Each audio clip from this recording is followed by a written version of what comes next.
Hi friends, how are you? I hope you all are doing well. Friends, today we will learn use of should. आपको जाना चाहिए. You should go. You should go. मुझे खाना चाहिए. I should eat. I should eat. तुम्हें पढ़ना चाहिए. You should study. You should study. उसे टीवी नहीं देखना चाहिए. He should not watch TV. He should not watch TV. उसे झूठ नहीं बोलना चाहिए. He should not tell a lie. He should not tell a lie.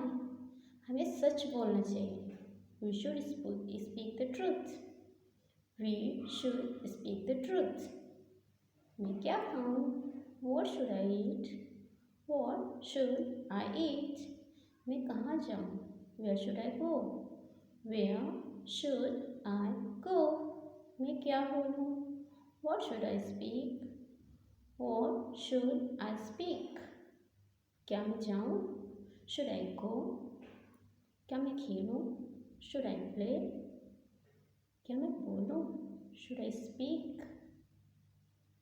क्या मैं कुछ खाऊँ? Should I eat something? Friends, I hope you understand. Thank you.